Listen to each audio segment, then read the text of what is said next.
2002 साली बॉर्डरलाईन असलेला म्हणजे 90-140 असलेला ब्लड प्रेशर आता माझा आज सकाळी मला वाटतं 74 ते 129 होता. रिसर्च प्रमाणे तुम्हाला दिवसातून 3 वेळा जेवण्याची गरज नाही. पॅरालिसिस सारख्या आजार जर झाला तर आपलं जीवनच मुश्किल होतं. रक्तदाबावर नियंत्रण आणायचं असेल तर तुम्हाला उपवास करणं आवश्यक आहे.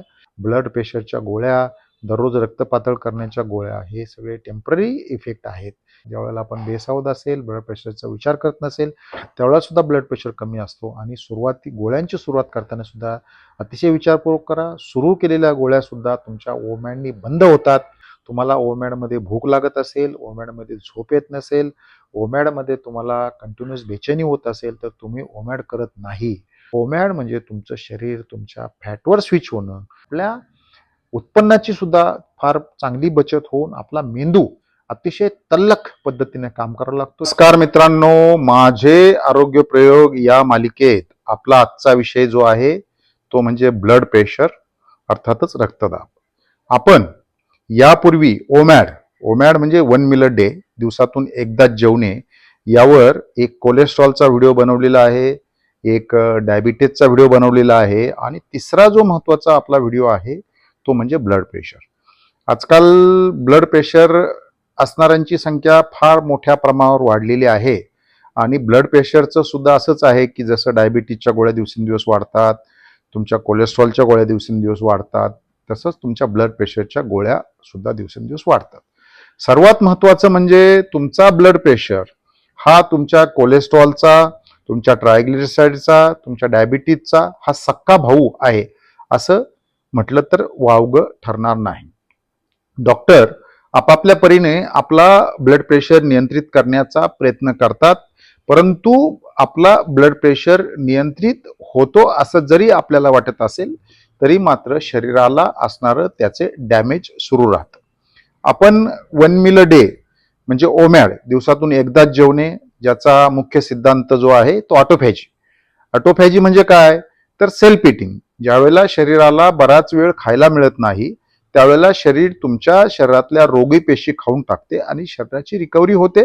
याला आपण ॲटोफॅजी म्हणते आणि ॲटोफॅजी जी आहे ती ॲटोफॅजी तुमची अतिशय छान प्रकारे तुमच्या 1 मील अ डे वर जनरेट होते. कारण ॲटोफॅजी जनरेट व्हायला तुम्हाला साधारणतः एक 20-22 तासाचा वेळ लागतो. मग तुम्ही 2 वेळा जेवला, 3 वेळा जेवला तर ही ॲटोफॅजी जनरेट होत नाही आणि तुमचं शरीर कधीच रिकव्हरी मोडमध्ये जात नाही आणि मग तुम्हाला आजारांची एक सिरीज सुरू होते. मी आपल्याला यापूर्वी कदाचित सांगितलं असेल की जर तुमच्या शरीराला तुम्ही रिकव्हरीला पुरेसा वेळ दिला नाही तर जवळपास 40 पेक्षा जास्त आजार तुम्हाला होतात.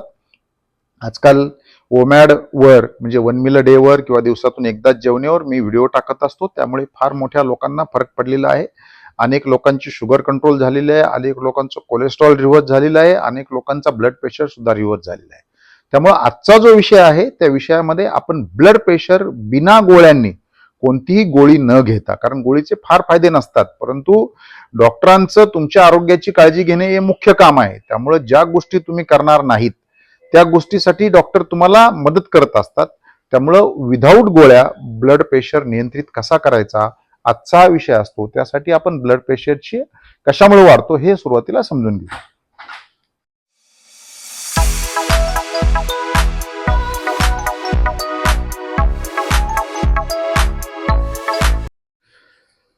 1 मील अ डे म्हणजे ओमॅड यावर आपणाला करावायचा आहे.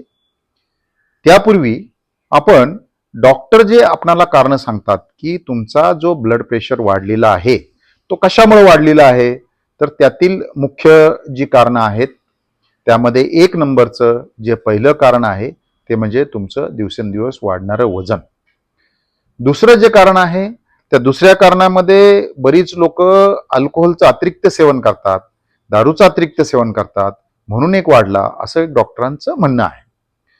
तिसरं जे कारण आहे ते बैठे काम करणारे जे लोक आहेत ज्यांची लाईफस्टाईल ऍक्टिव्ह नसते असं डॉक्टरांचं म्हणणं आहे. त्यामुळे एक तुमचा ब्लड प्रेशर वाढतो. याच्यावर मी काय फार जास्त वेळ घेणार नाहीये, एक अर्ध्या मिनिटात आपल्याला सांगतो, कारण हे बऱ्यापैकी लोकांना माहीत असतं. त्यानंतर मिठाचं सेवन जे केलं जातं त्या मिठाच्या सेवनामुळे सुद्धा ब्लड प्रेशर वाढतो, परंतु मिठाच्या सेवनाविषयी मी परत बोलतो, कारण मिठाची गरज शरीराला जास्त असते, परंतु शरीर आपलं इम्प्युअर असल्यामुळे आपल्याला मीठ खाऊ देत नाही. त्यामुळे मिठाच्या सप्लिमेंट मध्ये मी बोलतो. त्यानंतर अस्तित्वात तुम्हाला जे मधुमेह असेल, तुम्हाला जे किडनीचे आजार असतील, अशा सुद्धा आजारांनी वाढतं आणि काही जे अनुवंशिक आजार असतील त्या आजारांनी सुद्धा ब्लड प्रेशर वाढतो असं म्हटलं जातं. परंतु मग ह्या कारणांचं आपण निराकरण करू शकतो का? निराकरण करणं तुमची लाईफस्टाईल जी आहे ती लाईफस्टाईल तुम्हाला जे दिली जाते त्याच्यावर अवघड असतं. परंतु ज्या वेळेला आपण 1 मील अ डे करतो, दिवसातून एकदाच जेवतो, ते अतिशय सहजासहजी शक्य होतं. तेही आपल्याला मी पुढे सांगतो. परंतु सध्या डॉक्टरांनी ही जी कारणं सांगितलेली आहेत याविषयी फक्त आपल्याला माहित असावं म्हणून थोडंसं मी बोललो. सर्वसाधारणपणे ज्या वेळेला आपल्याला रक्तदाबाची सुरुवात होते, ज्याला आपण म्हणतो वाढलेला रक्तदाब म्हणजे हायपरटेन्शन, तर सुरुवातीला डॉक्टर जे सांगतात आपल्याला त्यामध्ये तुम्हाला ते डॅश डाएट अशी एक फार फेमस कन्सेप्ट आहे. इंटरनेटवर जो तुम्ही गेला तर DASH असा एक डाएट आहे, त्या डाएटवर सांगतात. या डाएटमध्ये काय असतं ते मी आपल्याला सांगतो. डॅश डाएटमध्ये ते काय म्हणतात की वजन कमी करा, जे तुम्हाला कधी शक्य होत नाही. नियमित व्यायाम करा, हेही तुम्हाला कधी शक्य होत नाही. चौरस आहार म्हणजे डॅश डायस घ्या असं डॉक्टरांचं म्हणणं असतं. आता चौरस आहार म्हणजे काय हे जर कळलं तर बराच फरक पडतो. आता आपण आपला चौरस आहाराचा एक व्हिडिओ युट्यूबवर टाकलेला आहे, तुम्ही त्याला चांगला रिस्पॉन्स दिलेला आहे. त्याच्यावरून बरीच लोक डाएट करतात, लोकांचे आजार पण कंट्रोल होतात. आपणही तो चौरस आहाराचा व्हिडिओ माझ्या युट्यूब चॅनलवर पहा. मिठाचे प्रमाण कमी करा, परत माझं त्याला रिझर्वेशन आहे, मी ते पुढे बोलतो. दारूचे व धूम्रपान हे करू नका असं डॉक्टर आपल्याला सांगतात. झोप चांगली घ्या, झोप तुम्ही चांगली घेऊ शकता परंतु मला झोप आली पाहिजे. आणि तणावमुक्त जीवन, ज्या वेळेला तुम्हाला हे सगळे सेरीज ऑफ आजार असतात त्यावेळेला तुम्ही तणावमुक्त जीवन खरोखर जगू शकता का नाही हाही पुढचा प्रश्न आहे. आणि मधुमेह व कोलेस्ट्रॉल नियंत्रणात ठेवा, अशी ही डॉक्टरांनी सांगितलेली कारणं आहेत. मित्रांनो, ही कारणं जर आपण पाहिली तर तुमच्या लक्षात येईल की हे सगळ्या अशक्यप्राय गोष्टी आहेत. अशक्यप्राय असं म्हणता येत नाही, पण 100 मध्ये 2 लोक हे करतील, परंतु बाकीच्या सगळ्यांना हे जमलच असं नाही. त्यामुळे हा जो पुढचा जो शॉर्टकट असतो आपला की रक्तदाब नियंत्रित करण्यासाठी, म्हणून आपण त्याला ओमॅड 1 मील अ डे, मी वेळोवेळी ओमॅड म्हणतोय कारण मला तुमच्या मनावरती बिंबवायचं आहे. ओमॅड ही नैसर्गिक उपचार पद्धती आहे. ओमॅडला 2016 साली जपानचे शास्त्रज्ञ जे आहे त्यांना नोबेल पारितोषिक मिळाले आहे. आणि म्हणून आपल्याला सहजासहजी करता येण्यासारखी जी गोष्ट आहे ती आहे ओमॅड. तुमच्या दिवसेंदिवस वाढणारा ब्लड प्रेशर, वाढणाऱ्या गोळ्या, शरीराला होणारं डॅमेज हे टाळण्यासाठी आपण डॉक्टरांनी जी कार्यपद्धती दिली आहे ती आपल्याला होणार नाही, म्हणून त्याला अल्टरनेटिव्ह म्हणून आपण ओमॅड 1 मील अ डे, दिवसातून एकदाच जेव्हा, या कार्यपद्धतीनं आपण करणार आहोत. जर यापैकी डॉक्टरांनी दिलेली जी कारणं आहेत ते तुम्हाला जर शक्य होणार असेल तर तुम्ही करण्यास हरकत नाही, कारण मी कुठल्याही मेडिकल क्षेत्राला विरोध करत नाही. माझं एकच म्हणणं आहे की तुम्हाला फरक पडला पाहिजे. बिना गोळ्यांनी तुमचा रक्तदाब जो आहे तो रक्तदाब नियंत्रित झाला पाहिजे. माझी जी पद्धती आहे ती म्हणजे माझे आरोग्य प्रयोग आधी केले मग सांगितले, म्हणून मी तुम्हाला ओमॅडचा आग्रह करत आहे, हे आपण या ठिकाणी लक्षात घ्यावे.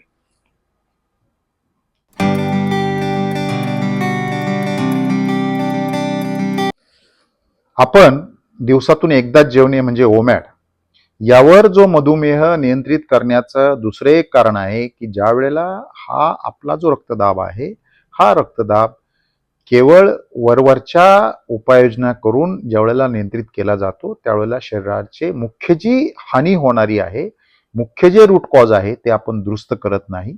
त्यामुळं अचानक हार्ट अटॅक येण्याचं प्रमाण अलीकडच्या काळात वाढलं आहे.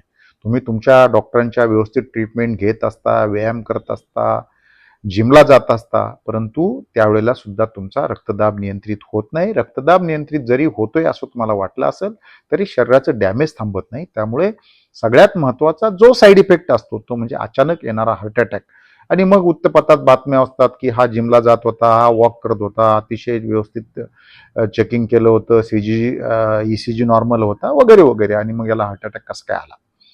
तर याचं जे कारण आहे ते तुमचं रूट कॉज समजून घेतलं जात नाही. ठीक आहे, कदाचित 1-2% लोकांचं डॉक्टरांना समजत नसेल, परंतु बाकीच्यांचा जो फरक आहे, हा बाकीच्यांचा फरक ज्यावेळेला तुमच्या शरीराला तुम्ही नैसर्गिकरित्या काम करण्याचा प्रयत्न केला, शरीराचं रूट कॉज समजून घेतलं तर नक्कीच फरक होतो. गोळ्या जर तुम्ही घेतल्या तर गोळ्यांचं गोळ्या काम करणार आहे, परंतु ज्याचं रूट कॉज आहे, मुळापासून जे नाश आपल्याला करायचा आहे, समूळ नाश करायचा आहे, तो म्हणजे तुमचं ओमॅड, तो म्हणजे तुमचा ऑटोफॅजी. त्यामुळं तुम्हाला जर अचानक हार्ट अटॅकची भीती वाटत असेल तर तुमचं शरीर तुम्हाला काहीतरी सांगतं हे लक्षात घेतलं पाहिजे. आणि हे जर टाळायचं असेल तर तुम्हाला ओमॅड करणं आवश्यक आहे. एक गोष्ट आपण लक्षात घ्यावी, किंवा ज्यावेळेला अचानक हार्ट अटॅकपासून जर आपल्याला आपले डॉक्टर पुरेसं प्रोटेक्शन देत नाही, तर एकदा ओमॅड करून जे तुमचे डॉक्टरनी सांगितलेले जे नॉर्म्स आहेत, जे तुमच्या डॉक्टरनी सांगितलेले पॅरामीटर आहेत, ते जर तुमचे दिवसातून एकदा खाऊन ते उपवास करून जर नॉर्मल येत असेल तर ओमॅडचा नक्कीच अल्टरनेटिव्ह विचार करायला पाहिजे.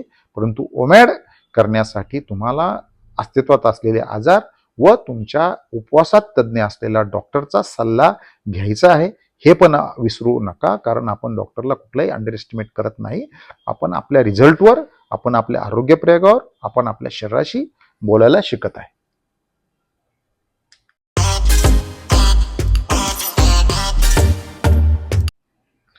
आपणाला मी आता डॉक्टरांचं जे म्हणणं असतं ते रक्तदाब का वाढतो आणि रक्तदाब वाढू नये म्हणून कशी लाईफस्टाईल बदलावी असं आपल्याला सांगितलं आहे.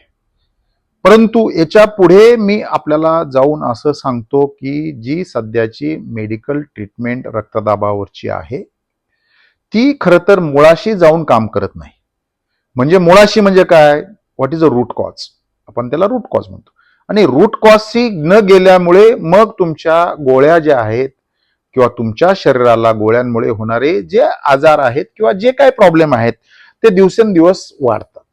माझं जे वैयक्तिक म्हणणं आहे किंवा मी जे आरोग्य प्रयोग करतो, मी जी वेगवेगळी अनेक पुस्तकं वाचतो, मी ज्या डॉक्टरांची पुस्तकं वाचतो की जे स्वतः अनेक क्लिनिकमध्ये ऑल ओव्हर वर्ल्ड काम करतात, म्हणजे आज जर न्यूयॉर्कला असेल तर उद्या ते लंडनला असतात, असे जे डॉक्टर आहेत जे प्रभावाच्या विरुद्ध लिहितात आणि ज्यांनी मधल्या काळामध्ये American heart association, American dietary असोसिएशनला आपल्या आहाराची मार्गदर्शक तत्व बदलण्यास भाग पडले. कारण शेवटी अमेरिकन हार्ट असोसिएशनला सुद्धा कळालं आता की शेवटी काहीतरी बदल आपण करायला पाहिजे, कारण तू बऱ्याच गोष्टी ज्या आपल्या गोळ्या औषधांनी कंट्रोल होत नाहीत त्या बाकीच्या डाएट पद्धतीने कंट्रोल होतात. त्यामुळे त्या जे लोक बोलतात, आजकाल तुम्ही जर इंटरनेटवर पाहिलं, युट्यूबवर गेला तर अनेक डॉक्टर याच्याविषयी लिहितात, अनेक लोकांनी पुस्तकं लिहिली आहेत. त्याच्यामध्ये डॉक्टर जेसॉन फंग असेल, डॉक्टर स्टेन एकबर्ग असेल, डॉक्टर इरिक बर्ग असेल, यासारखे अनेक डॉक्टर जे आहेत ते अनेक डॉक्टर आपल्याला आता सांगायला लागलेले आहेत. आणि शेवटी मग अमेरिकेने एक पाऊल मागं जाऊन अमेरिकन डायटरी गाईडलाईन्स सुद्धा बदललेल्या आहेत, ज्याच्यामुळे जे पूर्वी सांगायचे की हे खा ते खा, त्याच्याऐवजी त्यांनी एकदम 360 डिग्रीचा बदल केलेला आहे. मी माझं लेक्चर वाढवत नाही, परंतु मला आपल्याला हे सांगायचं आहे की तुम्हाला जो रक्तदाब वाढलेला आहे त्याचं कारणं जी आहेत ती वेगळी पण आहेत.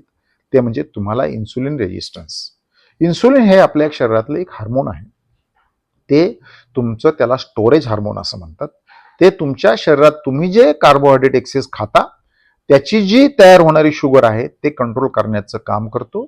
ज्या दिवशी तुमचं इन्सुलिन वीक व्हायला सुरुवात होतं, ज्या दिवशी तुमचं इन्सुलिन नाराज होतं, ज्या दिवशी तुमचं इन्सुलिन रेजिस्टन्स तुम्हाला तयार होतो, त्या दिवशी तुम्हाला तुमच्या शरीरामध्ये फॅट साचायला सुरुवात होते, चरबी जमावायला सुरुवात होते आणि मग तुमच्या पोटावर ढेरी यायला लागते. पोटावर आलेली ढेरी हे इन्सुलिन रेजिस्टन्सचं मुख्य कारण आहे. पोटावर आलेली ढेरी म्हणजे जनरली तुम्ही प्री डायबिटिक झाला असं समजावं. त्यामुळं आपण ज्या वेळेला आता ब्लड प्रेशर नियंत्रित करणार आहोत त्यावेळेला आपण एक इन्सुलिन रेजिस्टन्सवर बोलणार आहेत. दुसरं म्हणजे जे डॉक्टर म्हणतात की मीठ कमी खा कमी खा, अगदी अमेरिकन हार्ट असोसिएशननी, अमेरिकन डायबिटीस असोसिएशननी किंवा ज्या कुठल्या यंत्रणा असतील त्यांनी 1300 ग्रॅम मीठ ठेवा असं सांगितलेलं आहे. अलीकडं डॉक्टर जेसॉन फंग यांनी एक नवीन पुस्तक लिहिलेलं आहे आणि त्यामध्ये त्यांनी सांगितलं की तुम्हाला दिवसाला 3 ते 4 ग्रॅम मिठाची आवश्यकता आहे.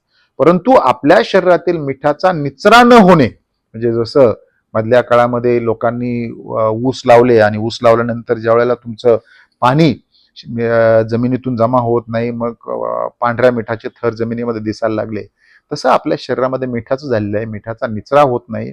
सेल्स तुमच्या ज्या आहेत त्या सेल्स मधलं जे फंक्शनिंग आहे ते फंक्शनिंग प्रॉपर होत नाही. आणि मग त्यामुळे डॉक्टर आपल्याला सांगायला लागले की मीठ तुमचं कमी करा खायचं. परंतु मित्रांनो, मी आपल्याला सांगतो की मी दिवसाला 2 ग्रॅम वेगळ्याने मीठ घेतो, परंतु माझा ब्लड प्रेशर कधीच वाढत नाही. मी सकाळी आज सुद्धा चेक केला, 74/129 आहे. त्यामुळे ब्लड प्रेशर आणि मीठ, कारण मीठ हे तुमच्या शरीराच्या अनेक म्हणजे जवळपास 300 पेक्षा जास्त रिएक्शनला लागतं. त्यामुळे मिठाचा तुम्ही जर वापर शरीरात पुरेसा केला नाही, मीठ जर तुम्ही घेतलं नाही, तर तुम्हाला त्याचे साईड इफेक्ट होणार आहे. तिसरं महत्वाचं जे कारण असतं इन्फ्लेमेशन. इन्फ्लेमेशन म्हणजे शरीरात आलेली सूज. जे चुकीचे पदार्थ आपण खातो, सर्वसाधारणपणे ओमेगा 3 टू ओमेगा 6चा रेशो ज्या फूड आयटममध्ये नसतो. मी जो माझा मधुमेहाचा व्हिडिओ टाकलेला आहे, डायबिटीजचा व्हिडिओ टाकलेला आहे, त्याच्यामध्ये त्याच्याविषयी मी अतिशय डिटेलमध्ये बोललेलो आहे, ते आपण बघा. त्यामुळे इन्फ्लेमेशन जर तुमच्या शरीरात असेल तर तुमचं शरीर एकदम रिॲक्शन करतं. उदाहरणार्थ जर चुकीचं काही खाल्लं तर तुम्हाला एकदम ॲलर्जिक सिम्पटम येतात, लाल होतं, शरीरावर लाल डाग येतात, ते म्हणजे इन्फ्लेमेशनचं सिम्पटम्स. म्हणजे शरीरातील आतली जी सूज आहे त्या शरीरातल्या आतल्या सुजेमुळे सुद्धा तुमचा इन्फ्लेमेशन सुद्धा ब्लड प्रेशर वाढतो, कारण ती बॉडीची नॅचरल रिॲक्शन आहे, नैसर्गिक प्रतिक्रिया आहे. त्याच्या पुढचं कारण जे आहे ते आपण आहारातून जे जे आपल्याला कॅल्शियम घेतो त्या कॅल्शियमचं शरीरातील कॅल्सिफिकेशन ऑफ आर्टरीज मध्ये शरीराच्या आर्टरीजमध्ये कॅल्सिफिकेशन होणं, कॅल्शियमचं जमणं, कॅल्शियमचा थर जमा होणं आणि त्यामुळे तुमच्या आर्टरीजची जी साईज आहे ती साईज तुमची कमी होणे हे सुद्धा तुमच्या ब्लड प्रेशरचं वाढण्याचे एक कारण आहे. कॅल्सिफिकेशन ऑफ आर्टरीज विषयी सुद्धा डॉक्टर बोलतात, परंतु कॅल्सिफिकेशनसाठी जे सप्लिमेंट द्यायला पाहिजे ते आपल्याला दिलं जात नाही. त्याच्या पुढचं जे कारण आहे ते व्हिटॅमिन आणि मिनरल हे सुद्धा देणं आवश्यक आहे, परंतु भारतामध्ये व्हिटॅमिन आणि मिनरल देण्याची फारशी पद्धत नाही. आजकाल डॉक्टर द्यायला लागलेत, परंतु त्याचं प्रमाण जे असतं त्याचं प्रमाण एक दिवसातून आजारी पडलो आपण, कुठला आजार वाढला तर महिनाभर घ्यायला सांगतात, 2 महिने घ्यायला सांगतात, महिनाभर आपल्याला फार जास्त वाटतं म्हणून आपण सोडून देतो. त्यामुळं तुमचा जर ब्लड प्रेशर वाढला असेल तर तुम्हाला insulin resistance, inflammation of body म्हणजे तुमच्या शरीरातली आलेली सूज, ज्याला आपण अँटीऑक्सिडंट घ्या असं म्हणतो, अतिरिक्त तुमचं कॅल्सिफिकेशन असेल आणि व्हिटॅमिन मिनरल या सुद्धा पर्यायाचा आपल्याला आपलं ब्लड प्रेशर, हायपरटेन्शन बिना औषधाचं नियंत्रित करण्यासाठी याचा सुद्धा या लेक्चरमध्ये आपण विचार करणार आहोत. आपल्याला हे लेक्चर अतिशय काळजीपूर्वक कुठल्याही परिस्थितीत स्किप न करता अतिशय बारकाईने ऐकायचं आहे, हे सुद्धा आपण लक्षात ठेवा.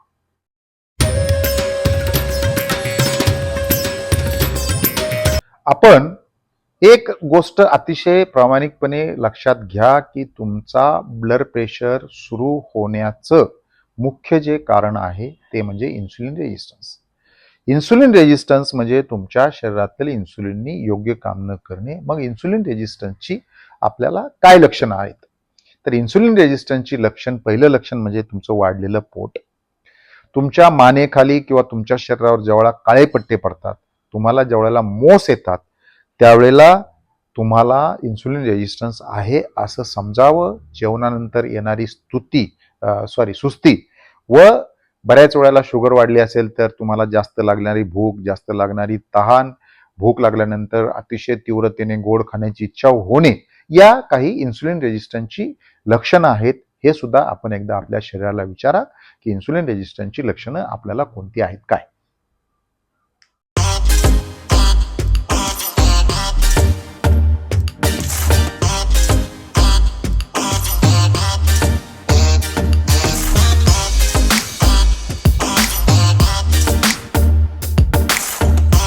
इन्सुलिन रेजिस्टन्स याविषयी मी आपल्याला आता लक्षणं सांगितली, परंतु तुम्हाला इन्सुलिन रेजिस्टन्स आहे की नाही हे चेक करण्यासाठी तुमची एक रक्तचाचणी येते.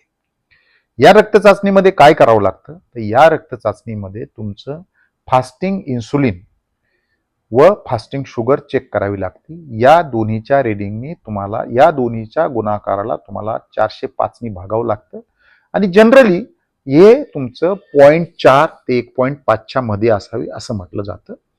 भारतामध्ये इन्सुलिन रेजिस्टन्सची जी टेस्ट आहे तिला होमा IR असं म्हणतात. ही पूर्वी करत नव्हते, परंतु आता करायला लागलेली आहे. होमा IR म्हणजे homeostatic assessment of insulin resistance. ही टेस्ट करायला लागले. ही टेस्ट आपण करून घ्या. ही टेस्ट जर आपण केली तर ह्याच्यामुळे आपल्या आरोग्याचं अतिशय चांगल्या प्रकारे निदान आपल्याला करता येतं. माझ्याकडं अशा अनेक केसेस होत्या की काही लोकांना ब्लड प्रेशर नाही, काही लोकांना शुगर नाही, काही लोकांना कोलेस्ट्रॉल नाही, पण एकदम हायपर ॲसिडिटी आहे. मग मी त्या व्यक्तीला सांगितलं की तुमचं फास्टिंग इन्सुलिन करून दे. तर संबंधित व्यक्तीचं फास्टिंग इन्सुलिन मला 19 मिळालं. मग मी त्यांना सांगितलं की ज्या वेळेला त्यांना मी फास्टिंग करायला सांगितलं त्यावेळेला त्यांचं जे हायपर ॲसिडिटी आहे ती गेली. म्हणजे हायपर ॲसिडिटी जी होती ती हायपर ॲसिडिटीचा तसा तुमच्या इन्सुलिन रेजिस्टन्सशी संबंध येत नाही, परंतु इन्सुलिन रेजिस्टन्स म्हणजे तुमच्या शरीराचं ज्या वेळेला इन्सुलिन काम करत नाही त्यावेळेला तुम्हाला वेगवेगळे आजार होतात. त्यामुळं HOMA-IR ही टेस्ट जी आहे ही टेस्ट आपण करा. उपवासाशिवाय फास्टिंग इन्सुलिन कमी करण्यासाठी दुसरा कुठलाही मार्ग नाही. कोणताही डॉक्टर तुमचं फास्टिंग इन्सुलिन जोपर्यंत तुम्ही उपवास करत नाही, जोपर्यंत चांगला डाएट करत नाही, तोपर्यंत कमी करू शकत नाही. त्यामुळं उपवास करणे किंवा दिवसातून एकदा जेवणे हा तुमचा ओमॅड करण्याचा अतिशय चांगला मार्ग आहे. मी काल सकाळी माझं फास्टिंग इन्सुलिन केलं, ते 3.29 आहे. म्हणजे मला सांगायचं काय की अतिशय चांगलं होतं. ज्यांना अनेक लोकांना ज्या वेळेला अनुवंशिक आजार आहेत असं त्यांचं म्हणणं होतं, कुणाला ब्लड प्रेशर आहे, कुणाला कोलेस्ट्रॉल आहे, जे कधीही जाणार नव्हतं, अशा माझ्या अनेक लोकांनी ज्या वेळेला इन्सुलिन फास्टिंग कमी केलं तेव्हा त्यांचा तो आजार गेला. त्यांचा जो आनंद आहे तो मी आपल्याला सांगू शकत नाही. त्यामुळे फास्टिंग इन्सुलिनची टेस्ट आपण करून घेऊन आपला ब्लड प्रेशर हा जो आहे तो HOMA-IR वर आपल्याला जर मॉनिटर केला तर तुमच्या ब्लड प्रेशर रिडिंगमध्ये अतिशय चांगला फरक पडेल, हे सुद्धा आपण लक्षात घ्यावा. त्यामुळे सर्वांनी HOMA-IR ची टेस्ट करून घ्यावी. HOMA-IR च्या टेस्टनुसार आपल्याला कळेल की नेमका आपला ब्लड प्रेशर कशामुळे जास्त आहे.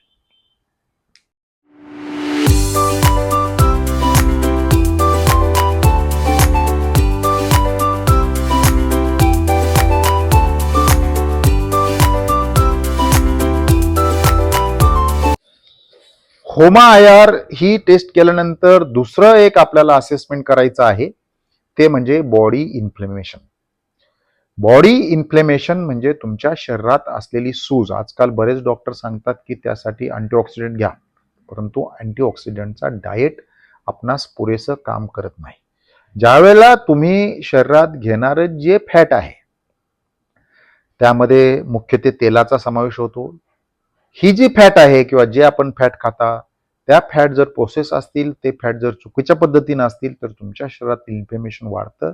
इन्फ्लेमेशन म्हणजे शरीरावर येणारे लाल डाग, ॲलर्जी सारखे प्रकार असतो. बऱ्याच लोकांना इन्फ्लेमेशन असतं पण समजून येत नाही आणि मग त्याचे बॉडी पॅरामीटर्स वेगवेगळ्या प्रकारे तुमचे इलिव्हेट होतात. बॉडी इन्फ्लेमेशनसाठी तुम्हाला सगळ्यात महत्त्वाची गोष्ट करायची आहे ती म्हणजे तुमच्या शरीरामध्ये जे तुम्ही फॅट घेता त्याचा omega-3 to omega-6 चा रेशिओ चांगला असला पाहिजे.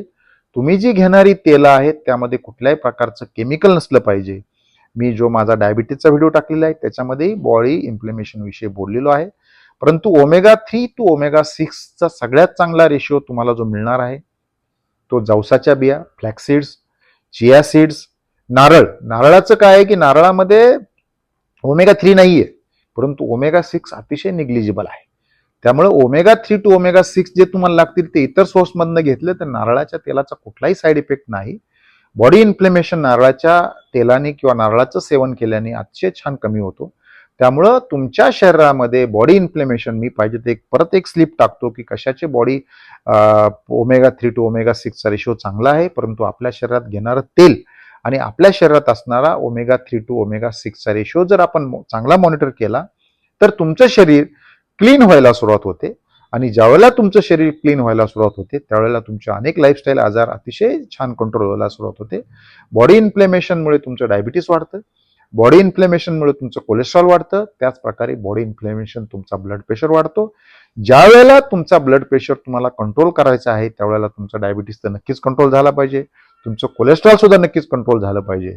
त्यामुळे तुम्हाला बॉडी इन्फ्लेमेशनचा diet, body inflammation free diet, omega-3 to omega-6 चा रेशिओ जो चांगला असेल तो घ्यावा लागतो. अन्यथा तुम्हाला बॉडी इन्फ्लेमेशन जर असेल, बॉडी इन्फ्लेमेशन म्हणजे शरीरात आतून येणारी सूज की ज्या गोष्टी शरीर ऍक्सेप्ट करत नाही ते आपण खातो, त्या गोष्टीचा आपल्याला आहारात जर आपण कमीत कमी वापर केला तर बॉडी इन्फ्लेमेशन अतिशय चांगल्या प्रकारे कमी होतं आणि मग तुमचं एका आरोग्यदायी जीवनाकडे वाटचाल होते.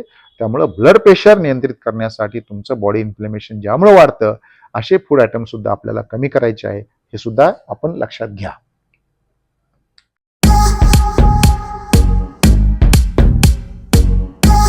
रक्तदाब. रक्तदाब जो तुमचा वाढतो त्यामध्ये आजकाल एक नवीन कारण दिलं जातं, ते म्हणजे कॅल्सिफिकेशन ऑफ आर्टरीज. तुमच्या शरीरामध्ये ज्या धमन्या आहेत ज्या तुमचं रक्त वाहून नेण्याचं काम करतात त्या धमन्यांमध्ये कॅल्शियम जमा होणं.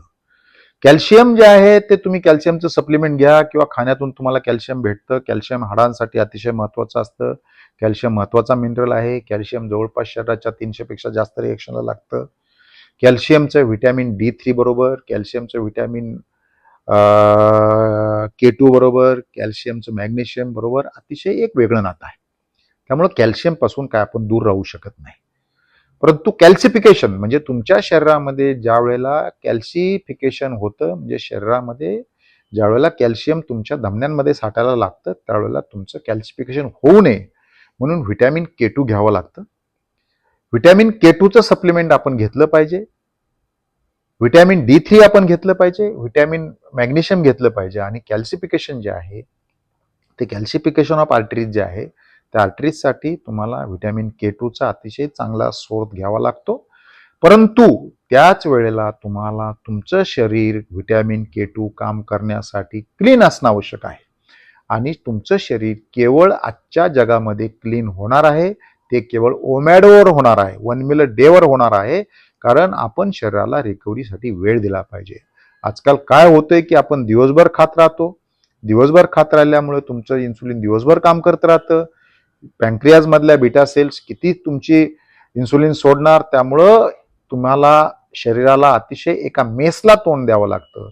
आणि हा मेस टाळण्यासाठी तुम्हाला ओमॅड करावं लागतं. आणि ओमॅड केलं तर तुमचं शरीर क्लीन व्हायला सुरुवात होते.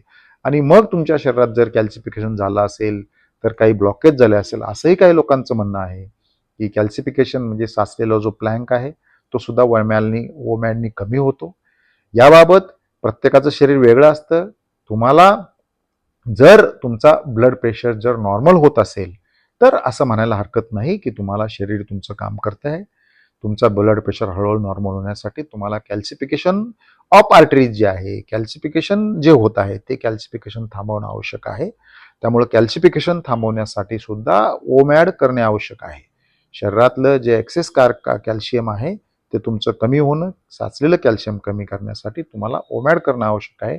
त्याबरोबरच तुम्हाला व्हिटॅमिन K2चं सप्लिमेंट सुद्धा घ्यावं लागेल. हे सुद्धा आपण लक्षात ठेवावं.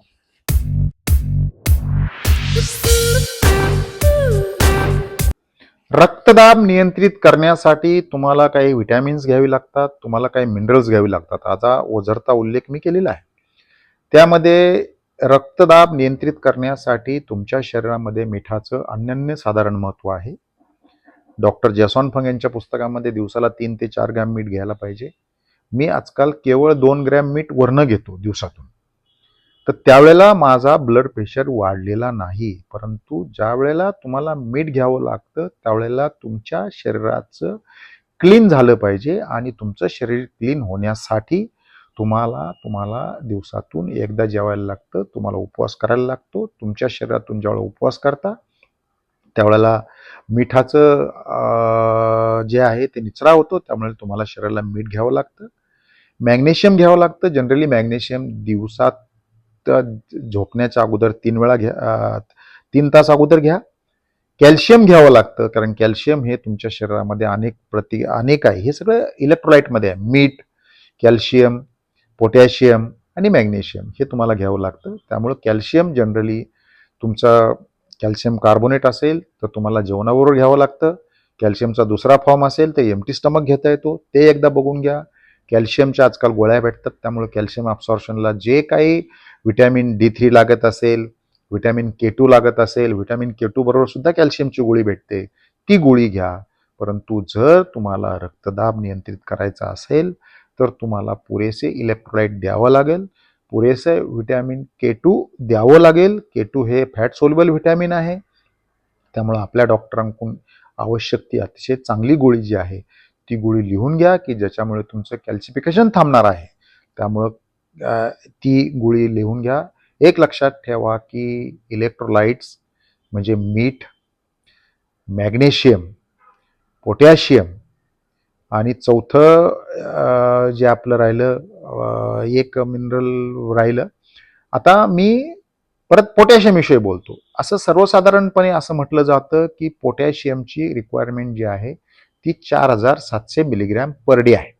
परंतु मी ज्या वेळेला अनेक वर्ष माझा डाएट एका ॲपवर मॉनिटर केला त्यावेळेला माझं असं लक्षात आलं की मी जी भाजी भाकरी खातो त्यामुळं माझं जे दिवसातलं पोटॅशियम आहे ते मला 4700 मिलीग्रॅमच्या ऐवजी फक्त 2000 ते 2200, जास्तीत जास्त 2500 भेटायचं.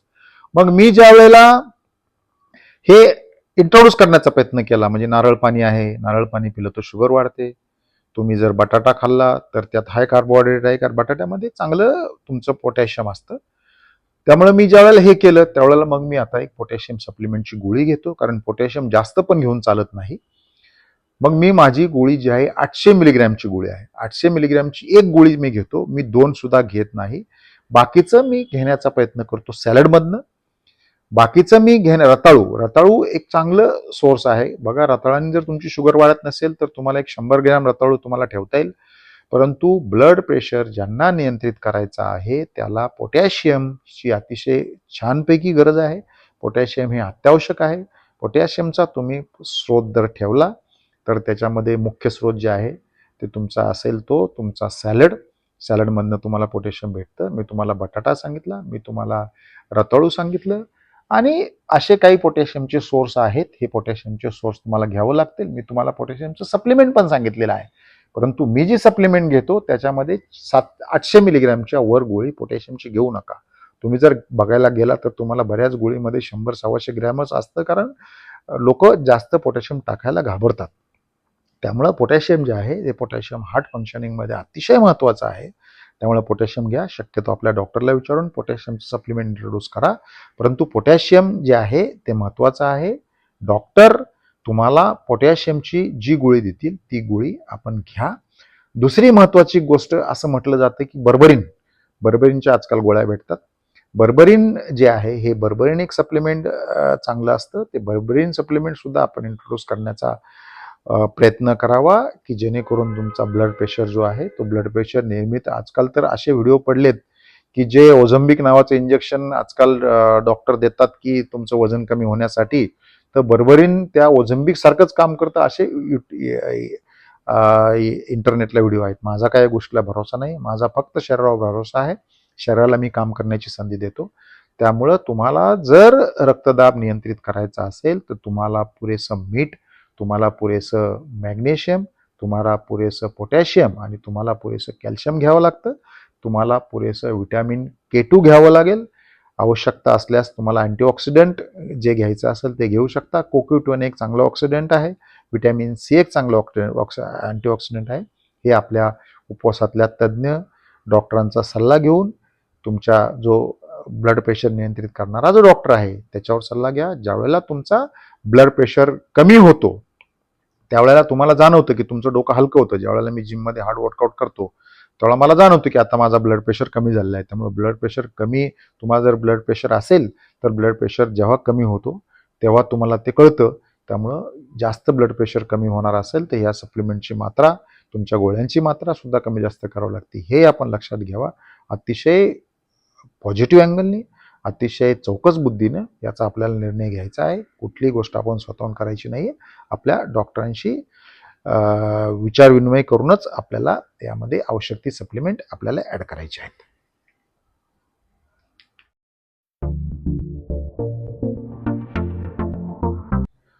आपलं जे शरीर आहे ते आपल्याला अतिशय स्वच्छ असणं आवश्यक आहे. स्वच्छ शरीर ठेवण्याचं काम आपण बाहेरनं स्वच्छ ठेवतो म्हणजे आंघोळ करतो. शरीर आतून स्वच्छ ठेवण्याचं जे काम आहे ते करतो फायबर म्हणजे चोथा. असं म्हटलं जातं की शरीराला इंटरनॅशनल स्टँडर्ड प्रमाणे 28 ते 31 ग्रॅम फायबर मिळणं आवश्यक आहे. परंतु जसं जसं वय वाढतं तसं तसं आपल्याला 40 ग्रॅमपेक्षा जास्त फायबर मिळणं आवश्यक आहे. मी माझ्या डायबिटीजच्या व्हिडिओमध्ये, चौरस आहाराच्या व्हिडिओमध्ये मायो क्लिनिकचं रिकमेंडेशन बाबत म्हटलेलं आहे. ब्लड प्रेशर जो असतो तो ब्लड प्रेशर म्हणजे तुमच्या धमन्या, तुमच्या आर्टरीज ज्या आहेत त्या आर्टरीज क्लीन करणं आवश्यक असतं. आणि हा सोल्युबल फायबर जो आहे ज्याचं जेल फॉर्मिंग होतं, त्या फॉर्मिंग जेलमुळं हा वॉटर सोल्युबल असतो आणि हा वॉटर सोल्युबल जाऊन तुमच्या धमन्या ज्या आहेत त्या धमन्या आतून क्लीन करण्याचं काम जे आहे त्यासाठी तुमचा सोल्युबल फायबर आहे. ह्या सोल्युबल फायबरची आवश्यकता असते. सोल्युबल फायबर तुम्हाला आहारामध्ये 40+ ग्रॅम ठेवणं आवश्यक आहे. माझ्या तर आहारामध्ये जवळपास 40 ग्रॅमपेक्षा जास्त फायबर, 50 ग्रॅम फायबर असतो. त्यामुळे मला एक फायदा झाला की ज्यावेळेला मी एक दिवस सहजपणे माझ्या शरीरातली fat percent, body fat percent मी ज्यावेळेला चेक करायचो त्यावेळेला ते साधारणतः 19% जवळपास असायचं. आणि मग मी ज्यावेळेला फायबरची माहिती घेतली, फायबर घेतला, त्यावेळेला 1 महिन्यामध्ये माझ्या बॉडीतलं फॅट पर्सेंटेज जे 19 होतं ते 14 वर आलं. हे केवळ फायबरची जादू आहे. आज रोजी, आज सकाळी मी ज्यावेळेला सकाळी उठल्यानंतर मी जनरली माझं फॅट पर्सेंटेज, वजन वगैरे चेक करतो. ठीक आहे, मी त्या वजन काट्यावर चेक करतो, थोडंफार इकडं तिकडं असेल, परंतु आज सकाळी 13.3% आहे. मला सांगायचं काय की जर तुम्हाला तुमच्या शरीरातल्या साचलेलं जर फॅट कमी करायचं असेल तर तुम्हाला 40 ग्रॅम फायबर ठेवायला लागतो. तुमचा 40 ग्रॅम फायबरमुळे तुम्हाला 2 फायदे होतात. तुमचा ब्लड प्रेशर नियंत्रणात येण्यासाठी मदत होतो, तुमचं कोलेस्ट्रॉल मदत होतो, कोलेस्ट्रॉल कंट्रोलमध्ये येण्यास मदत होतो, आणि तिसरा जो आहे तो म्हणजे तुमची शुगर सुद्धा त्याच्यामध्ये कंट्रोल होते. त्यामुळे शुगर स्पाइक, जर तुम्ही डाएट जर घेतला आणि डाएटमध्ये पुरेसा फायबर असेल तर शुगर सुद्धा स्पाइक होत नाही. आज आपण ब्लड प्रेशर विषयी बोलतो, त्यामुळे तुमच्या शरीरामध्ये तुम्हाला 40 ग्रॅम फायबर ठेवायला लागतो. त्यातला मेजर सोर्स जो आहे तो सोल्युबल असायला पाहिजे. आपण सोल्युबल फायबरचे जे आपण वंशपरंपरागत चांगले सोर्स आहेत ते म्हणजे मेथी लाडू खाण्याची पद्धत आहे, डिंक लाडू खाण्याची पद्धत आहे. म्हणून आपण यातलं वेगळं करून घेतलेलं मेथीचे फ्लेक्स जे मी तुम्हाला सांगितलेले आहेत, डिंकाचे लाडू मी तुम्हाला सांगितलेले आहेत. आजकाल कुठल्या हॉटेलमध्ये गेला तर ओटची खीर दिली जाते 5 स्टार हॉटेलमध्ये. म्हणून आपण ओट फायबर म्हणजे ओटचा चोथा, ओटचा कोंडा जो वेगळा केला जातो. जसं गव्हाचा कोंडा भेटतो तसा ओटचा कोंडा भेटतो, ते आजकाल कंपन्या विकतात. हे जवळपास तुम्हाला एक साधारणतः 50 ग्रॅम जर आहारामध्ये तुम्ही तुमच्या भाकरीमध्ये, तुमच्या आमलेटमध्ये, तुमच्या भाजीमध्ये जर टाकला तर तुम्हाला 40 ग्रॅम फायबर भेटतो. माझा फायबर लाडूचा एक व्हिडिओ आहे. मी मधुमेहाच्या व्हिडिओमध्ये सुद्धा अतिशय डिटेलमध्ये फायबर बोललेलो आहे. त्यामुळे मी आज फायबरविषयी जास्त न बोलता तुमच्या आहारामध्ये 40 ग्रॅम फायबर जो आहे तो तुम्ही जर ॲड केला तर तुमच्या ब्लड प्रेशरला, तुमच्या शरीरातल्या ब्लॉकेजला, तुम्हाला जी अचानक हार्ट अटॅकची वाटणारी भीती आहे त्यासाठी तुम्हाला फायबर अतिशय चांगल्या प्रकारे मदत करतो. आपल्या आहारामध्ये 40 ग्रॅम फायबर आपण नक्की घ्या. त्यावेळेला ही गोष्ट आपण लक्षात ठेवा. हे आपल्याला करणे आवश्यक आहे, याची मनाशी खुणगाठ बांधून घ्या.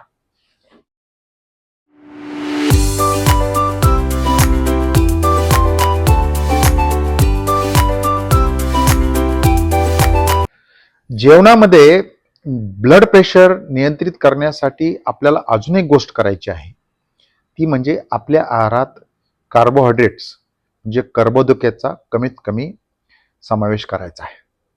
हा अतिशय अवघड विषय आहे. कार्बोदके तुम्हाला कमीत कमी समावेश करायचे, परंतु मी अतिशय प्रामाणिकपणे आपल्याला सांगतो की जवळपास गेल्या 5 वर्षामध्ये मी भाकरी, चपाती, भात, डाळी खात नाही. मग त्या साहजिकच मग मी गोडही खाण्याचं प्रमाण कमी केलं आहे. कारण तुम्ही आपल्याला मध्ये सांगितलं होतं की कोलेस्ट्रॉलच्या व्हिडिओमध्ये की गोड खाल्ल्यामुळे शरीराला फार मोठ्या प्रमाणात अपाय होतो, आणि गोड खाल्ल्यामुळे तुमचं ट्रायग्लिसराईड शूट होतं, तुमचं कोलेस्ट्रॉल शूट होतं. मग नॅचरली कोलेस्ट्रॉल आणि ट्रायग्लिसराईड शूट झालं तर मी तुम्हाला सांगितलेलं आहे की ते परत डायबिटीजचा भाऊ आहे, परत ब्लड प्रेशरचा भाऊ आहे, आणि ते सुद्धा भरतं. ज्या वेळेला तुम्ही तुमच्या शरीरातले गोड खाण्याचं प्रमाण, भात भाकरी भाजी म्हणजेच कार्बोहायड्रेट खाण्याचं प्रमाण, भाजी चुकून आलं, कार्बोहायड्रेट खाण्याचं प्रमाण ज्या वेळेला कमी होतं त्यावेळेला तुमचं शरीर रिकव्हरी मोडमध्ये यायला सुरुवात होते. म्हणून कार्बोहायड्रेट आपण कमीत कमी खायला पाहिजे. मी आपल्याला आज परत एकदा सांगतो की कार्बोहायड्रेटची शरीराला आवश्यकता नाही. अतिशय जबाबदारीने सांगतो, कारण तुम्ही गुगल केला तर त्यामध्ये सरळ म्हटलेलं आहे की carbohydrates are not essential in your diet. मग कार्बोहायड्रेट इसेन्शियल नाही म्हणजे आवश्यक नाही म्हणजे काय, तर थोडक्यात भाकरी, भात, चपाती, डाळी आणि साखर याची तुमच्या शरीराला आवश्यकता नाही. मग हे का होतं, तर तुम्हाला साधारणतः तुमच्या बॉडीची ब्लड शुगर लेवल 70 ते 90 आयडियल असावी असं लागतं.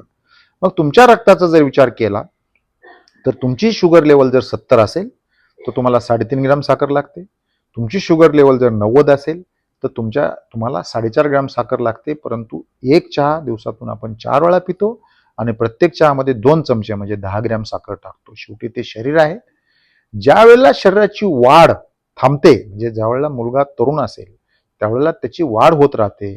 मुलगी तरुण असेल तेव्हा तिची वाढ होत राहते, परंतु ज्यावेळेला तुमची वाढ होण्याचं काम संपतं त्यावेळेला मात्र तुमचं शरीर जे आहे ते शरीर हळूहळू तुम्हाला लागणाऱ्या साखरेचं, तुम्हाला लागणाऱ्या कार्बोहायड्रेटचं प्रमाण कमी करायला सुरुवात होतं. याचं सगळ्यात उत्तम उदाहरण म्हणजे तुमच्या पोटावर येणारी ढेरी. ज्या वेळेला तुमच्या पोटावर ढेरी येते त्यावेळेला तुमचं शरीर कार्बोहायड्रेटचं पचन करत नाही, ही गोष्ट आपण लक्षात घ्यावी. त्यावेळेला हळूहळू तुम्ही कार्बोहायड्रेटचं प्रमाण कमी करावं. आता सगळ्यात मोठा प्रश्न उपस्थित राहतो की आपण प्रोटीन जास्तीत जास्त घ्यावं असं आपण आहारामध्ये म्हणतो. आपण त्याप्रमाणे गुड फॅट, पोल्यूट न केलेलं फॅट, शुद्ध फॅट घ्यावं असं आपण म्हणतो. मग तिसरा जो प्रमाण आहे तो फायबर. हा फायबर तर आपल्याला कार्बोहायड्रेटमधनंच भेटतो. मग त्यावेळेला मात्र आपली अडचण होती. तर म्हणून मी तुम्हाला फायबरचा एक व्हिडिओ टाकलेला आहे, फायबर लाडूचा व्हिडिओ टाकलेला आहे, फायबरची रबडीचा व्हिडिओ टाकलेला आहे आणि फायबर कशातून घ्यावायचा, तुम्हाला कुठली डिश करता येईल याचा सुद्धा मी व्हिडिओ टाकलेला आहे. त्यामुळं फायबर आपण ठेवताना फायबरला आपण कार्बोहायड्रेटपासून वेगळं करा. जेवढं शक्य तुम्हाला कार्बोहायड्रेट कमी घेता येईल तेवढं घ्या. मी तुम्हाला एक नारळ सांगितलेला आहे. जर तुम्ही दिवसातून 100 ग्रॅम नारळ टाकला तर नारळामध्ये अतिशय चांगलं फॅट आहे, अतिशय चांगला फायबर आहे, प्रोटीन कमी आहे, परंतु तुमची एनर्जी दिवसभर टिकून राहण्यासाठी ओला नारळ तुम्ही खाऊ शकता, नारळाचं तेल वापरू शकता. मी जेव्हापासून आहारामध्ये 100 ग्रॅम नारळ घ्यायला सुरुवात केलो तेव्हा माझ्या एफिशियन्सीमध्ये, माझ्या एनर्जीमध्ये फार चांगला फरक पडला. नारळ हा समुद्रकिनारीच्या भागामध्ये, देशांमध्ये घेतला जातो. त्याची कुठलेही साईड इफेक्ट नाही. नारळाचं फॅट अतिशय चांगलं असतं. मी वेळोवेळी रिपोर्ट करतो, नारळाच्या फॅटनी तुमचं कोलेस्ट्रॉल, तुमचं ट्रायग्लिसराईड वाढत नाही. तुम्हाला वेळोवेळी तपासायला हरकत नसावी. महिन्यातून जोपर्यंत तुम्हाला खात्री येत नाही तोपर्यंत महिन्यातून 2 वेळा तुम्हाला लिपिड प्रोफाईल करता येतं, कारण आजकाल लिपिड प्रोफाईल 400 रुपयात व्हायला लागलेलं आहे. त्यामुळे तुम्ही समजून घ्या. परंतु सगळ्यात महत्त्वाचं म्हणजे ब्लड टेस्टपेक्षा सुद्धा आपलं शरीर आपल्याशी किती छान वाटतं, आपल्याला किती फ्रेशनेस आहे हे लक्षात ठेवा. म्हणून कार्बोहायड्रेट जे आहे ते कार्बोहायड्रेट आपल्या शरीरामध्ये कमीत कमी ठेवा. हे कमीत कमी ठेवण्यासाठी तुम्हाला फायबर जो आहे तो सप्लिमेंटमधनं घ्यावं लागेल, हे लक्षात ठेवा. आणि जर तुम्ही कार्बोहायड्रेट ठेवला, पुरेसं प्रोटीन ठेवलं, पुरेसं फॅट ठेवलं तर तुमचा ब्लड प्रेशर जो आहे तो अगदी हळूहळू कमी होतो. मला अजून एक सांगायचं आहे की जर तुमचा ब्लड प्रेशर तुम्हाला जर जोराने, म्हणजे तुम्हाला जर एकदम स्पीडनी जर तुम्हाला कमी करायचं असेल तर तुम्हाला कधी कधी एक्सटेंडेड फास्ट करावं लागतो. एकदा माझं असंच झालं की मग खाण्यामुळं माझा ब्लड प्रेशर ज्या वेळेला थोडा वाढला त्यावेळेला मी एक दिवस 48 आवर्सचा फास्ट केला. 48 आवर्स फास्टनी मला लगेच तो कंट्रोलमध्ये आला. महिन्यातून ज्या वेळेला तुम्हाला फास्टिंगची सवय होईल, उपवासाची सवय होईल, तेव्हा महिन्यातून एकदा, कधी 2दा, कधी ज्याला त्याला 6 महिने लागू द्या, वर्ष लागू द्या, परंतु एक्सटेंडेड फास्ट सुद्धा करा. असं म्हणतात की 48 आवर्स नंतर तुम्हाला स्टेम सेल जनरेट होतात. त्यामुळं एक्सटेंडेड फास्टची सुद्धा आपण सवय लावून घ्यावा. परंतु उपवास करताना उपवासात तज्ज्ञ डॉक्टरचा सल्ला घ्या. अतिशय चांगलं जेवण घ्या, अतिशय शुद्ध जेवण घ्या. गोळ्यावर अवलंबून राहणे आपल्याला बंद करायचं आहे, एक गोष्ट लक्षात ठेवा. मित्रांनो, ब्लड प्रेशर जो आपल्याला होतो, जो आपला ब्लड प्रेशर वाढतो, त्यामुळे आपल्या शरीराला जे वेळोवेळी वेगळे आजार होतात, हा आपला लाईफस्टाईल आजार आहे. आपण आपल्या शरीराला न्याय देत नाही म्हणून होतो. आपल्या शरीराला आपण रिकव्हरी देत नाही. आपल्या शरीरामध्ये आपण अतिरिक्त खाणं म्हणजे अतिरिक्त फॅट स्टोअर करतो. त्यामुळे तुमच्या अनेक शरीराच्या अवयवामध्ये अतिशय गंभीर स्वरूपाचा बिघाड निर्माण होतो. याविषयी आपण वेळोवेळी व्हिडिओ टाकलेले आहे की फॅट कसं वाईट आहे, ते मी परत रिपीट करत नाही. परंतु एवढंच लक्षात ठेवायचं आहे की आपल्याला उपवास करायचा आहे. उपवास म्हणजे ओमॅड, दिवसातून एकदा जेवणे. रिसर्चप्रमाणे तुम्हाला दिवसातून 3 वेळा जेवण्याची गरज नाही. 1 वेळा जेवणारा माणूस अतिशय चांगलं जीवन जगू शकतो. जर आपल्याला असं वाटत असेल की आपलं वजन कमी होतंय तर सफिशियंट ओलं खोबरं दिवसाला 100 ग्रॅम ठेवा. 100 ग्रॅम ओलं खोबरं म्हणजे जवळपास आपलं एक जेवण असतं. ही गोष्ट आपण लक्षात ठेवा. आणि खोबऱ्यामध्ये पण फायबर असतो, त्यामुळे कदाचित जर स्टमक म्हणजे तुमचं पोट अपसेट होत असेल तर योग्य ते तुम्ही त्याला प्रोबायोटिकचा सप्लिमेंट द्या. परंतु खोबरं सुद्धा तुम्हाला आहारात हळूहळू सवय होईल. खोबरं अतिशय चांगलं फॅट आहे. जर तुम्हाला शक्य झालं तर तुम्हाला आठवड्यातून 1-2 वेळा तुमचं जे शरीरात फॅट कमी झालं असेल तर 1-2 वेळा दिवसातून 2 वेळा जेवा. परंतु 2 वेळा जेवण्याचं टायमिंग तुमचं 4 तासाच्या कमी ठेवा. म्हणजे समजा दुपारी जर 3ला जेवला तर 7च्या अगोदर जेवून घ्या. परंतु तुमचं वजन कमी होणार नाही, ही गोष्ट लक्षात ठेवा. आजच मला एका व्यक्तींचा मेसेज आला होता की साहेब मला झोप लागत नाही. मी म्हटलं ओमॅड हे तुम्हाला चांगली झोप देतं. झोप जी आहे ती झोप तुमचं शरीराचं अतिशय चांगलं काम करणं, कारण डॉक्टर जे सांगतात चांगली झोप आली पाहिजे, डिप्रेशन नाही झालं पाहिजे. डिप्रेशन सुद्धा हा तुमच्या ओमॅडनी जातं. कारण ज्यावेळेला शरीरात पुरेसं फॅट होत नाही, कारण तुमचा ब्रेन 1.4 किलो फॅटचा बनलेला आहे आणि जर आपण शरीराला पुरेसं फॅट दिलं नाही तर शरीर तुमच्या फॅटसाठी तरसत असतं. त्यामुळं तुम्हाला डिप्रेशन, अँझायटी सारखे आजार येतात. मी अनेक पुस्तकं वाचतो, अनेक डॉक्टरांची पुस्तकं वाचतो, म्हणून मी आपल्याला सांगतो. आणि तुमचा जर ब्लड प्रेशर नियंत्रित जर तुम्ही स्वतःहून केला तर मग ब्लड प्रेशर वाढणे, मग तुमच्या ब्रेनला होणारा रक्तपुरवठा कमी होणे, वेगवेगळ्या अवयवाला रक्तपुरवठा कमी होऊन पॅरालिसिस सारखे आजार होणे. आजारांची संख्या मोठी आहे, परंतु ह्या मोठ्या आजारांची संख्या, अचानक हार्ट अटॅक सारख्या आजारांची संख्या तुमची मोठी आहे. पार्किन्सन असेल, डिमेन्सिया असेल, हे सुद्धा तुमच्या ब्रेनमधल्या सेल्स ज्या आहेत त्या डेड होण्यामुळे होतात. पॅरालिसिस सारख्या आजार जर झाला तर आपलं जीवनच मुश्किल होतं. रक्तपुरवठा जो आहे, रक्तात गुठळ्या होणे सारखे प्रकार आहेत. हे शरीर जे तुम्हाला आपल्या स्वतःच्या सेल्स, ज्या रोगी सेल्स खाऊन टाकण्याचं काम ऑटोफॅजीमध्ये होतं. ऑटोफॅजी करण्यासाठी तुम्हाला ओमॅड लागतं. त्यामुळं जर तुम्हाला या तुमच्या रक्तदाबावर नियंत्रण आणायचं असेल तर तुम्हाला उपवास करणं आवश्यक आहे. उपवासाबरोबर वेगवेगळे सप्लिमेंट घेणं आवश्यक आहे. आहारात पुरेसा फायबर ठेवणं आवश्यक आहे. आहारात कार्बोहायड्रेटचं प्रमाण कमीत कमी करणं आवश्यक आहे. आपल्याला चांगलं जगता येतं. आजकाल अशी पद्धत झालेली आहे की लोक इन्शुरन्सवर इतके पैसे खर्च करतात की आपल्याला असं वाटतं की इन्शुरन्स घेतला म्हणून माझी डॉक्टरची ट्रीटमेंट कमी होईल. आणि इन्शुरन्स हा सुद्धा एक मोठा धंदा आहे. आपल्याला घाबरवलं जातं. याबाबत आपण स्वतःला विचारा. मला कोणावर आरोप करायचे नाही आहेत. आपण स्वतःला विचारा. परंतु मी आता गेले अनेक वर्ष अतिशय चांगल्या प्रकारे जीवन, माझा 2002 साली बॉर्डरलाईन असलेला म्हणजे 90/140 असलेला ब्लड प्रेशर, आत्ता माझा आज सकाळी मला वाटतं 74 ते 129 होता. मी हे सगळं डाएटवर केलेलं आहे. डाएटवर अतिशय चांगलं कंट्रोल होतं. डाएटवर तुम्हाला फ्रेशनेस राहतो. आता तुम्ही पाहत असाल की काल दुपारी मी 2 वाजता जेवलेलो आहे. आता जवळपास माझ्या माहितीप्रमाणे एक 22-23 तास झालेले आहेत. परंतु मला कुठलीही अशक्तपणा जाणवत नाही. माझा फ्रेशनेस आपल्याला जाणवत असेल. आपली स्किन चांगली होते. चांगलं फॅट घेतलं तर आपल्याला मॉइश्चरायझरची गरज लागत नाही. अशा अनेक आजार आहेत की जे तुमचे ओमॅडमुळे कमी होतात. परंतु ब्लड प्रेशर जो आहे, हा ब्लड प्रेशर म्हणजे तुमच्या शरीराला होणारा रक्तपुरवठा, तुमच्या शरीराला, तुमच्या हृदयाला अतिरिक्त काम करू लागू नये, तुमच्या शरीराला अतिरिक्त प्रेशर द्यायला लागू नये. ब्लड प्रेशरच्या गोळ्या, दररोज रक्त पातळ करण्याच्या गोळ्या, हे सगळे टेम्पररी इफेक्ट आहेत. हे टेम्पररी इफेक्ट टाळण्यासाठी, चांगलं आरोग्य जगण्यासाठी आपल्याला आपला रक्तदाब आपल्या आहारावर दिवसातून एकदाच जेवून कंट्रोल करायला पाहिजे. हे सर्व करताना आपण उपवासातल्या तज्ज्ञ डॉक्टरचा सल्ला घ्या. आपला ब्लड प्रेशरचा जो कोण डॉक्टर आहे त्याचा सल्ला घ्या. मी आपल्याला एवढंच अजून एक सांगेल की ज्यावेळेला कोणाला नवीन ब्लड प्रेशर डिटेक्ट होतो त्यावेळेला त्या माणसाने मात्र तात्काळ उपवास करावा. जनरली आपण ज्यावेळेला डॉक्टरकडे जातो त्यावेळेला अँझायटीमुळे, व्हाईट कॉलर ब्लड प्रेशरमुळे त्यावेळेला आपल्याला ब्लड प्रेशर वाढलेला असतो. त्यावेळेला गोळ्या सुरू करताना आपण एखादं मशीन्स घरी घ्या. त्या मशीनमध्ये थोडाफार फरक असेल, परंतु अंदाज येतो आणि मशीनमध्ये 1-2-4 दिवस चेक करा. आजकाल ब्लड प्रेशर कंटिन्युअस मॉनिटर करणारी सुद्धा मशीन दिले जातात. ज्यावेळेला आपण बेसावध असेल, ब्लड प्रेशरचा विचार करत नसेल, त्यावेळेला सुद्धा ब्लड प्रेशर कमी असतो. आणि गोळ्यांची सुरुवात करताना सुद्धा अतिशय विचारपूर्वक करा. सुरू केलेल्या गोळ्या सुद्धा तुमच्या ओमॅडनी बंद होतात. याचं उत्तम उदाहरण मी आहे. माझ्याबरोबरच्या अनेक लोकांचे पण उदाहरणं आहेत. शक्य असल्यास थोडंफार ब्लड प्रेशर शक्य असेल तर थोडंफार फास्टिंग वाढवा. परंतु फास्टिंग वाढवण्यासाठी तुम्हाला सवय करून घ्यायला लागेल. मी आपल्याला आज परत एकदा सांगतो की जर तुम्हाला ओमॅडमध्ये भूक लागत असेल, ओमॅडमध्ये झोप येत नसेल, ओमॅडमध्ये तुम्हाला कंटिन्युअस बेचैनी होत असेल तर तुम्ही ओमॅड करत नाही. तुमच्या ओमॅडमध्ये काहीतरी अडचण असेल, अशा वेळेला तुम्ही कमेंट करा, मी तुम्हाला उत्तर देतो. ओमॅड म्हणजे तुमचं शरीर तुमच्या फॅटवर स्विच होणं, तुमचं मेटाबॉलिक स्विच ऑन होणं. आणि मेटाबॉलिक स्विच ऑन झाल्यानंतर शरीराला अतिशय चांगली एनर्जी भेटते. जी एनर्जी तुमच्या केटॉनने भेटते. तुमचं लिव्हर तुम्हाला आवश्यक असणारी जी तुम्हाला 2-3 ग्रॅम शुगर लागते, ती 2-3 ग्रॅम शुगर तुमच्या लिव्हरमधनं तुमचं लिव्हर सोडतं आणि ती शरीराला पुरवतं. त्यामुळे तुम्हाला कुठल्याही परिस्थितीत शुगर घ्यायची गरज नसते.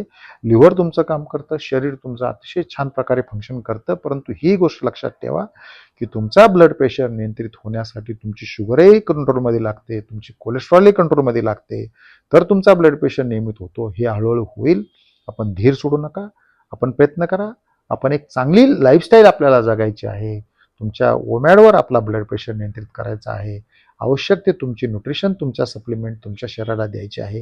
हे आपण जर केलं तर आपल्या ब्लड प्रेशरच्या गोळ्या घेण्याची आपल्याला आवश्यकता राहणार नाही. आपल्या उत्पन्नाची सुद्धा फार चांगली बचत होऊन आपला मेंदू अतिशय तल्लख पद्धतीने काम करावा लागतो. ज्यावेळेला आपला मेंदू चांगला काम करतो त्यावेळेला आपल्या उत्पन्नात सुद्धा वाढ होते. ही सुद्धा गोष्ट आपण लक्षात ठेवा. आपल्या ब्लड प्रेशर नियंत्रणात माझ्या खूप खूप शुभेच्छा. धन्यवाद अँड थँक्यू.